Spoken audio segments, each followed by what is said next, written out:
Bonjour à toutes et à tous, je suis Sébastien Calves, fondateur de Kaora Partners, un cabinet de conseil qui dépoussière le métier du consulting.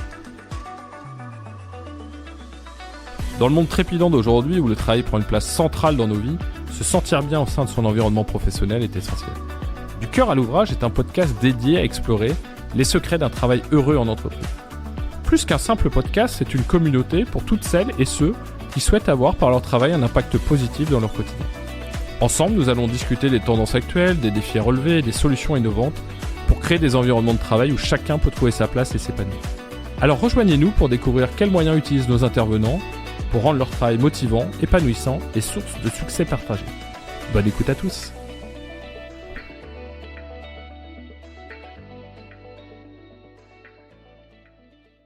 Salut Stéphanie. Salut Sébastien. Tu vas bien ? Très très bien, et toi ? Bah écoute, plutôt bien, ouais, plutôt en forme. Dis-moi déjà merci. Merci à toi de m'inviter à participer à ce podcast. Merci d'être là, d'avoir fait un long chemin, un long trajet pour venir discuter avec nous là sur du cœur à l'ouvrage, sur l'épanouissement et le monde du travail. Peut-être pour commencer, est-ce que tu peux te présenter rapidement ? Ouais, je vais me présenter. Nous parler un petit peu de ton parcours. Tes hobbies, tes idéaux, ton way of life. Ouais. Écoute, pas de souci. Alors ça va être assez simple. Moi, ça fait à peu près 20 ans que je travaille dans le monde du conseil, en particulier autour des ERP Oracle, projets d'intégration, conseil, etc. Donc je suis ravi d'être là aujourd'hui avec vous pour parler de ce sujet qui me tient à cœur. Sur mes hobbies, moi je suis une grande passionnée de moto. Super. Je suis d'ailleurs en train de passer mon permis moto. Donc j'ai commencé le code, il faut tout recommencer en fait quand tu passes le permis moto. Donc c'est pas simple d'allier travail, tout ça, mais je pense qu'il faut se faire plaisir. Donc t'es une motarde alors, c'est ça ? Une future, ouais. D'accord. Pour l'instant, je suis passagère. T'es en scooter là pour l'instant. Pour l'instant, je suis passagère. Et c'est quoi les projets après ? C'est faire le tour de la Corse, le tour du Portugal, te balader. En profiter, tu vois. J'ai vraiment mode de profiter de la vie, des moments où tu peux passer, même en famille, parce qu'on est assez passionnés de nature et de profiter des moments avec mon mari et mes enfants. Et du coup, on s'était dit que lui, il a déjà le permis, moi ayant le permis, on peut se balader ensemble avec les enfants ou pas, juste en amoureux. Ça peut être vraiment sympa de profiter du paysage en mode cool, tu vois, sans vraiment de destination, et en profiter. Super. Donc tu parlais de ton parcours, tu disais monde du conseil, tu travailles autour de l'intégration. C'est quoi ton rôle aujourd'hui dans une entreprise comme Kaora Partners ? Alors chez Kaora, j'ai un rôle de management. Je suis team leader de la communauté ERP aujourd'hui. Donc mon rôle, c'est de m'assurer du bien-être de mon équipe, déjà dans un premier temps, et de suivre aussi les objectifs de ma communauté, contribuer à l'avancement de Kaora, au développement de celle-ci, à tous ces niveaux. Super. Pourquoi tu avais envie de venir partager sur ce sujet-là ? Pourquoi c'est un sujet qui te tient particulièrement à cœur ? Ça me tient très à cœur parce que c'est aussi une des raisons pour lesquelles je suis venu chez Kaora. C'est vraiment pour l'importance que l'on met au bien-être des personnes, des explorers. Et c'est un sujet qui, moi, me tient vraiment à cœur parce que pour moi, c'est essentiel au niveau des entreprises de vraiment contribuer à ce que les gens se sentent bien et soient dans des bonnes conditions de travail pour bien produire. En fait, quand tu es bien, tu travailles bien. Quand tu te sens pas bien, tu travailles pas bien. Et c'est vraiment quelque chose que je pense qui, dans beaucoup d'entreprises, n'est pas valorisé. Et pour moi, c'est hyper important de le mettre au centre et au cœur des entreprises. Super. Bon, déjà, avant d'attaquer le cœur du sujet, est-ce que toi, tu as du cœur à l'ouvrage là, ouais. Aujourd'hui là ? Ouais, aujourd'hui. Qu'est-ce qui t'a animé déjà C'est vendredi. Tu t'es levé parce que c'est vendredi ? C'est vendredi, ça fait du bien. Non, du cœur à l'ouvrage parce que je me sens bien dans mes activités, je me sens bien dans mon quotidien. Et j'ai vraiment l'envie de continuer à m'investir de plus en plus dans ce que je fais. Et le fait que je me sente bien dans ma vie personnelle et dans ma vie professionnelle fait aussi que du coup le cœur à l'ouvrage il est là tous les jours. Et tu as une petite spécificité d'ailleurs, on en parlait rapidement ce matin. Nous on est à Paris là, on est dans les locaux de Kaora Partners à Opéra. Toi tu habites à Troyes. Ouais, dans l'Aube. Dans l'Aube. Donc tu es quelqu'un qui enchaîne aussi les allers-retours sur la journée. Donc bravo aussi, parce que on connaît la pénibilité pour beaucoup des transports, du travail, parfois les difficultés qu'il peut y avoir aussi en termes de ponctualité, aussi sur nos amis notamment de la SNCF. Voilà, c'est une caractéristique. Comment tu le vis ça au quotidien Comment tu le vis aussi au quotidien, le fait d'avoir ces trajets à faire? Du coup, tu te lèves tôt, tu rentres pas obligatoirement très tôt chez toi le soir. Ouais, après, ça fait un peu plus de 20 ans que je travaille en région parisienne, parce que malheureusement, dans ma région informatique, il n'y a pas vraiment conseil, c'est pas vraiment là que ça se passe. Donc c'est une routine pour moi, c'est une habitude. Je te dis pas que c'est pas pesant, parfois, que c'est pas fatigant, mais c'est un équilibre à trouver, en fait, entre les déplacements, le télétravail, les horaires, et moi je le vis bien, très franchement. C'est des fois fatigant, mais pas plus que quand tu es à Paris et que tu dois te taper 1 heure de RER ou de métro. On se détend aussi. En fait, ce que je disais souvent, et les gens trouvaient ça étonnant, c'est que moi j'ai la coupure. En fait, le trajet de train me permet en fait d'évacuer un peu la tension de la journée, etc., et d'arriver chez moi avec tout ce stress ou cette tension de la journée qui est disparue. Donc quand j'arrive chez moi, je suis à 100% avec ma famille. Je ne suis pas encore perturbé par ce qui s'est passé dans la journée ou quoi. Donc, puis on a vraiment trouvé notre équilibre avec mon mari, en fait, au fur et à mesure. Ça n'a pas été simple au début, surtout quand les enfants étaient petits. Et je le remercie parce qu'il s'est beaucoup investi. Moi qui devais me déplacer, il a beaucoup pris en charge les enfants. Donc, et là-dessus, c'est vraiment un équilibre à trouver dans le couple, en fait, réellement.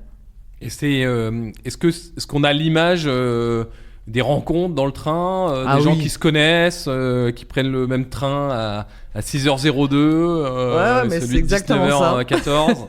C'est exactement ça. En plus, on a tendance, ce qui est assez drôle, à se placer au même endroit. Donc à toujours prendre les mêmes places au même endroit dans le train, à revoir les personnes. Et tu crées du lien aussi dans le train. Il y a des gens, j'ai vu des gens arriver, des gens partir en retraite. On a fêté des repas de retraite dans le train avec le saucisson, les bières et tout. Non mais la totale. Et je pourrais en écrire un livre de tout ce que j'ai pu voir arriver dans le train. C'est un vrai monde à part. Et on a plein d'anecdotes en fait. Bon, génial. Si on revient peut-être au sujet... comment pour toi, avec tes définitions, tes mots, c'est quoi les éléments clés du bien-être au travail pour toi et comment tu le vois, comment tu l'animes et comment ce bien-être au travail impacte pour toi à la fois la productivité et bien sûr la satisfaction des consultants, puisque tu es dans le monde du conseil, mais aussi de tous les gens que tu peux côtoyer au quotidien dans ton métier. Ouais. Alors, les éléments, ils sont de plusieurs niveaux pour moi, vraiment sur le bien-être au travail. Je pense qu'il y a une chose qui est importante, c'est l'écoute. Il faut être à l'écoute de ses collaborateurs, à l'écoute des personnalités aussi, parce qu'on a des personnes différentes, des attentes différentes, et ça, c'est important de se mettre à l'écoute. Ensuite, il y a plusieurs facteurs pour moi. L'équilibre. Après, pour être à l'écoute, je me permets, Vas-y. Il faut que les gens parlent. Oui. Alors souvent, dans beaucoup d'entreprises, la parole n'est pas obligatoirement libre ou libérée. Il y a souvent le poids de la hiérarchie. Comment tu arrives à encourager finalement les gens à parler pour pouvoir les écouter in fine? Du coup, moi, je leur donne la parole. Je suis vraiment très à l'écoute. Je leur pose des questions. Je suis attentive aussi aux attitudes, aux gestes, aux mails. Voilà. Il faut aussi un petit peu de temps et connaître les personnes, mais je suis attentive au discours, je suis attentive aux mots utilisés et à l'attitude. Tu le vois aussi, des fois, les gens ne viennent pas forcément vers toi, mais c'est aussi à toi en tant que manager d'être attentive et de voir si la personne, elle n'a pas l'air comme d'habitude. Est-ce que c'est de la fatigue? Est-ce que c'est un problème dans sa vie perso? Il n'est pas obligé de rentrer dans les détails, mais en tout cas, de t'intéresser et d'être bienveillant avec ton équipe. Je pense que c'est hyper important pour aussi créer cette relation de confiance et que les personnes se sentent libres de venir vers toi pour te parler de sujets X ou Y, même sans rentrer dans les détails. Mais au moins, t'alerter sur une problématique quelconque. Donc, premier réflexe, l'écoute. Ouais. Est-ce que tu as D'autres choses à... Ouais, il y a plusieurs points pour moi. Il y a l'équilibre, vie pro, vie perso. Je pense qu'il est important en fait pour que les gens se sentent bien.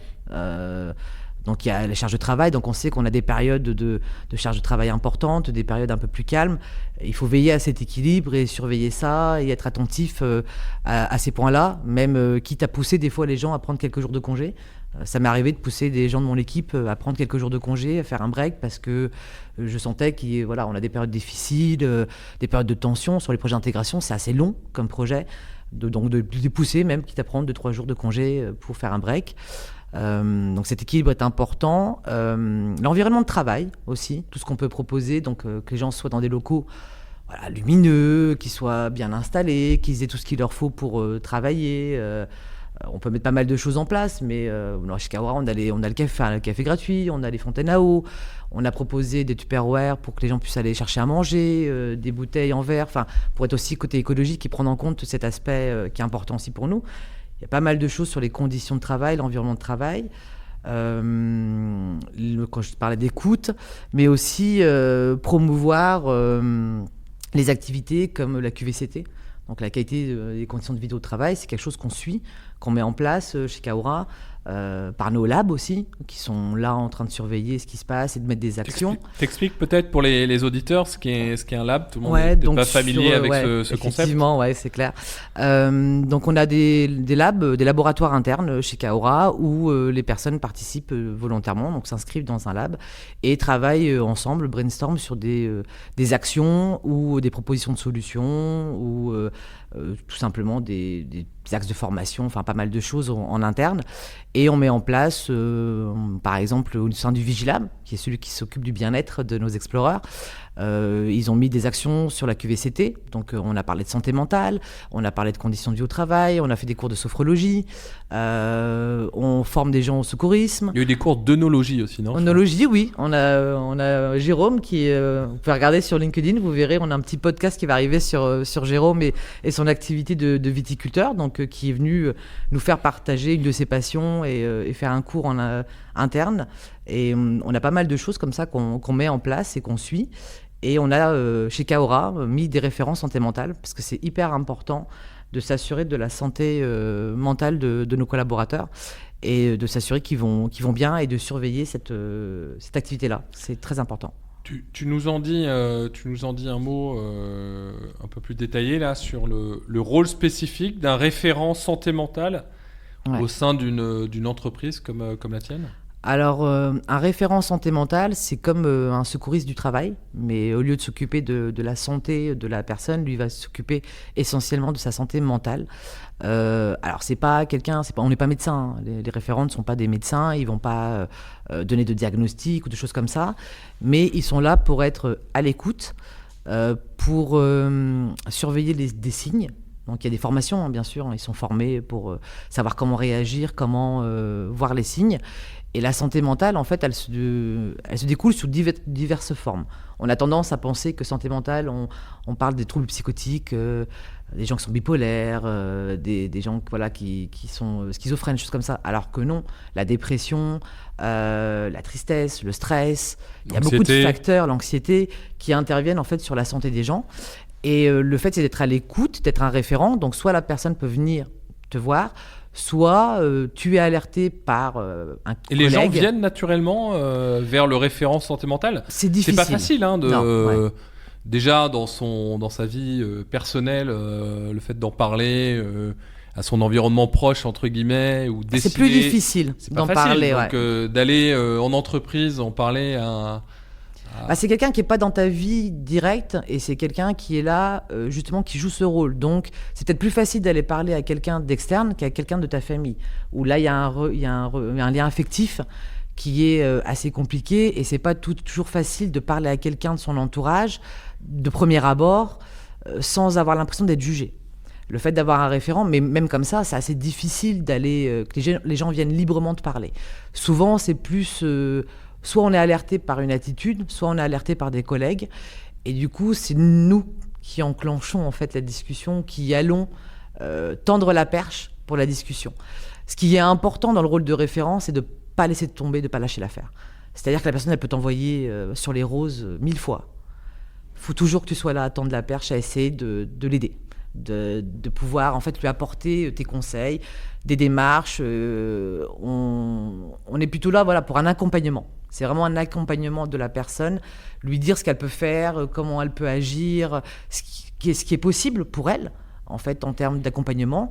Parce qu'il y a autant de solutions qu'il y a de cas en fait. Il n'y a pas une solution miracle, et c'est plutôt de les orienter vers les personnes ou vers les groupes de parole ou vers ce qui peut les aider à améliorer leur quotidien, parce que souvent si tu te restes enfermé dans ta situation, ça va faire que s'empirer et tu as du mal à t'en sortir, et des fois il faut leur tendre la main pour les aider à sortir de la situation. Ok. Tu parlais tout à l'heure du bonheur intérieur brut. Donc chez toi, chez Kaora, vous avez mis en place un indicateur, c'est ça, autour oui, de il s'appelle le BIB, le bonheur intérieur brut. Alors, il consiste en quoi, et c'est quoi? C'est anonyme, pas anonyme? Parce que c'est jamais évident de donner son opinion sur déjà sur quel axe, peut-être tu peux nous en dire un peu plus. Alors c'est un questionnaire que l'on fait 2 fois par an, qui est anonyme, complètement anonyme. Et on y aborde en fait tous les points de la vie d'un explorer, d'un consultant, que ce soit de l'interne, donc sur les conditions de travail, sur l'environnement de travail. Donc on pose des questions si ça leur va, ça leur va pas. Et il y a aussi des questions ouvertes. À chaque sous-thème, on peut proposer en fait des améliorations. Qu'est-ce qui te plaît, qu'est-ce qui te plaît pas. Donc tout ça après est consolidé, mais que ça soit sur les conditions de travail, sur la personne, sur la reconnaissance qu'il a au sein de l'entreprise, s'il est en accord avec aussi le RSE, donc les règles RSE, tout ce qui est mis en place en fait chez Kaora, l'amélioration de l'interne.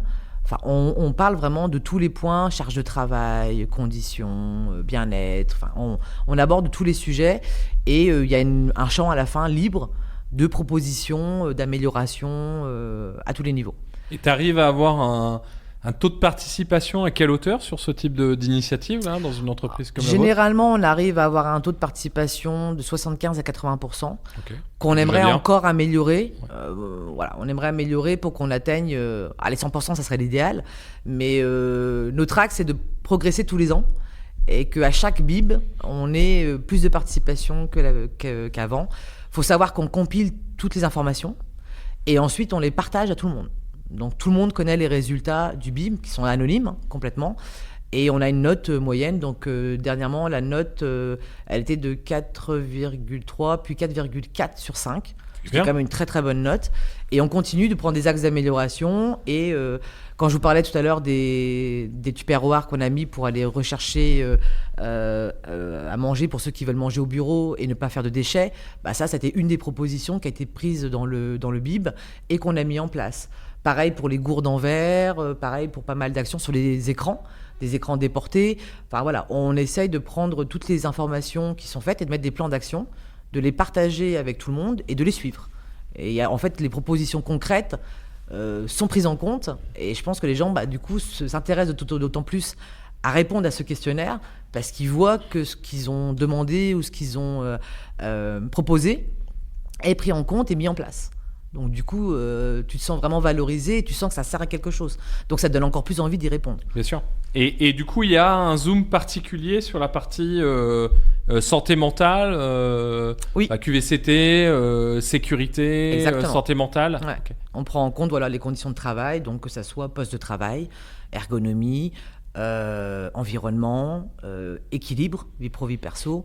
Anxiété par rapport le stress, quel est leur niveau de stress, pourquoi, qu'est-ce qu'on peut faire pour améliorer, est-ce que c'est pro, est-ce que c'est perso. Et ça nous intéresse aussi d'avoir le côté perso, parce que ça te permet aussi de relativiser, parce qu'on parle d'équilibre vie pro, vie perso. Quand les gens te disent le perso et le pro c'est complètement séparé, c'est faux. Ça a forcément un impact. Si tu n'es pas bien dans ta vie personnelle pour des raisons X ou Y, ça a un impact sur ta vie professionnelle. Tu n'es pas dans le même état d'esprit, et vice-versa. Quand tu es surchargé au travail ou que tu es en état de stress, forcément, tu ramènes ce stress avec toi chez toi. Donc, on ne peut pas dire que c'est 100% séparé. Il y a un impact forcément de l'un dans l'autre. Je peux être que d'accord avec toi sur le fait parfois d'arriver à séparer le pro et le perso. Notamment à la maison. quel conseil tu pourrais donner à une entreprise, une association qui pourrait envisager de mettre ce type de programme en place, un référent santé mentale, améliorer la QVCT, mesurer le bonheur intérieur brut, se soucier in fine, au-delà de mettre ce qui était fait à une époque, un baby-foot, une table de ping-pong ou 3 places de ciné gratuits par an. Quel conseil tu donnerais pour s'attaquer à ce sujet-là Alors, le conseil principal que je donnerais aux entreprises ou associations qui voudraient mettre en place cela, c'est de le faire réellement. Ce que j'entends par là, c'est que c'est pas pour écrire des valeurs sur un site web ou pour faire genre nos valeurs c'est ça, nous on fait attention. Il faut que lier les actions à du concret. Si vous faites un questionnaire pour pas prendre en compte ce qui est mis dans ce questionnaire-là par la suite, ça n'a aucun intérêt. Si vous faites des actions juste pour de l'affichage ou pour le mettre en place au niveau sur un site web, comme je dis, ou pour afficher de l'affichage dans les réseaux, ça n'a pas d'intérêt. Vous allez vite perdre les gens derrière si on ne lit pas l'action à la réaction.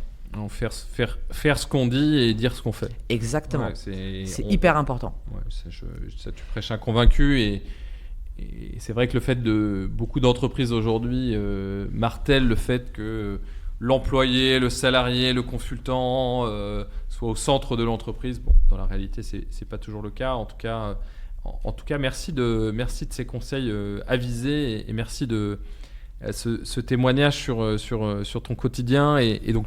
Tu es référente santé mentale tout à fait. Super. C'est une formation de combien de temps ? C'est une formation de 2 jours. Ok. Intense, hein, parce que c'est 2 jours intenses. Donc, si je conseille aux gens... Pas trop stressante, Non, pas stressante, mais je conseille aux gens de les faire en fin de semaine, jeudi, vendredi.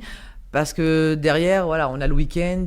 C'est des formations qui sont quand même intenses. On reçoit beaucoup d'informations, de la pratique et de la théorie, parce qu'on fait des mises en situation aussi. Donc, c'est pas toujours facile.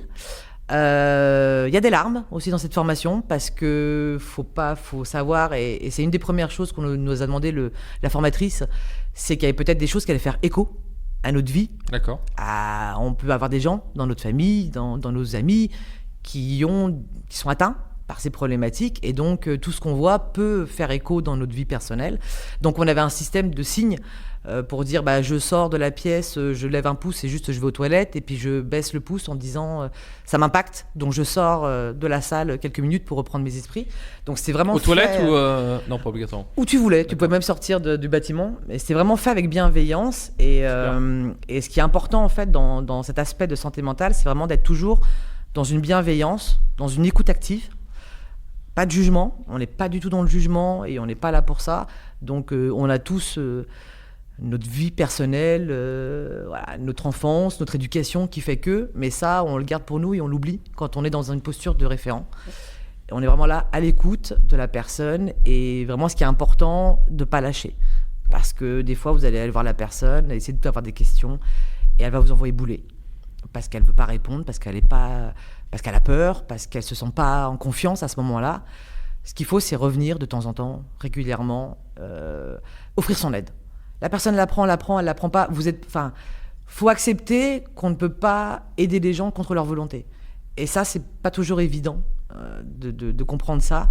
Mais une fois qu'on est dans cette posture-là, vous êtes là pour aider, pour être à l'écoute et pour aider.